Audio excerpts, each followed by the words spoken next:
అహ్మదాబాద్ వేదికగా super 8లో team India తమ తొలి మ్యాచ్ సౌత్ ఆఫ్రికాతో ఢీకొట్టబోతోంది.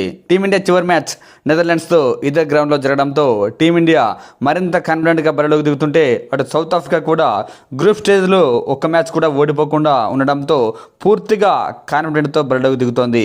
ఈ మ్యాచ్లో రెండు టీంలు ఎలా ఉంటాయి, ఎవరిది పై చేయి అవుతుంది ఓసారి చూసేద్దాం. టీమిండియా సూపర్ ఫామ్లో ఉన్న విషయం అందరికీ తెలిసిందే. అయితే టీమిండియాలో కూడా చిన్న చిన్న లోపాలు స్పష్టంగా కనబడుతున్నాయి. పాకిస్తాన్పై పూర్తిగా వన్ సైడెడ్గా మ్యాచ్ జరిగింది. అయితే కొన్ని మ్యాచెస్లో మాత్రం ఖచ్చితంగా టీమిండియా కూడా ఇబ్బంది పడింది. మరి మొదటి మ్యాచ్లో అమెరికాతో జరిగిన ఈ మ్యాచ్లో టీమిండియా టాప్ ఆర్డర్ పూర్తిగా డిసప్పాయింట్ చేసింది. అయితే సౌత్ ఆఫ్రికా పై మాత్రం అలాంటి ఆట తీరును కనబరిస్తే మన టీంకు కూడా కష్టాలు తప్పవు.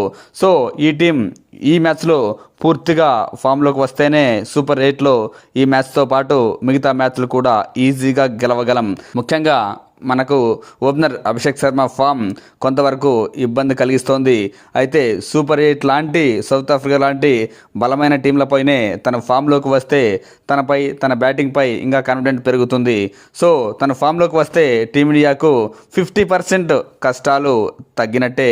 ఇక తిలక్ వర్మ కూడా చిన్న చిన్న క్యామియోలు ఆడుతున్నప్పటికీ కాస్త స్లోగా బ్యాటింగ్ చేస్తున్నాడు అన్న విమర్శ ఉంది.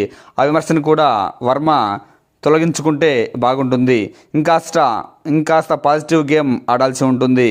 ఇక ఇషాన్ కిషన్ సూపర్ టచ్లో ఉన్నాడు. లాస్ట్ మ్యాచ్లో భారీ స్కోర్ చేయకపోయినా తను ఏ క్షణంలోనైనా ఏ మ్యాచ్లోనైనా భారీ స్కోర్ చేసే అవకాశం ఉంది.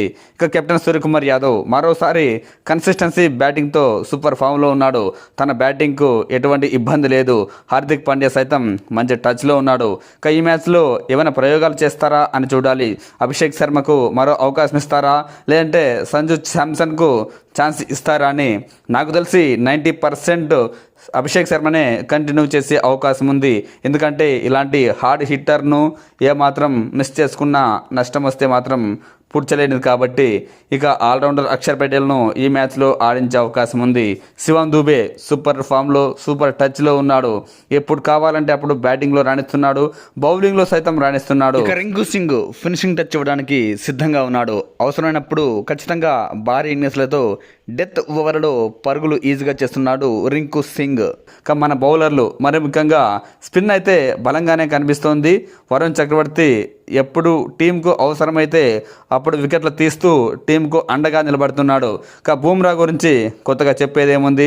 ఇలాంటి ప్రెజర్ మ్యాచెస్లో అవసరమైనప్పుడు ఖచ్చితంగా తను వికెట్లు తీయగలడు. హర్షదీప్ సింగ్ కూడా రాణిస్తే ఇక టీమిండియాకు తిరుగుండకపోవచ్చు. అయితే ఈ మ్యాచ్లో అక్షర్ పటేల్కు అవకాశం ఇస్తారా, లేదంటే ఎంతో కొంత సౌత్ ఆఫ్రికాకు కాస్త స్పిన్ వీక్ కాబట్టి కుల్దీప్ యాదవ్ను తీసుకుంటారా అనేది చూడాలి.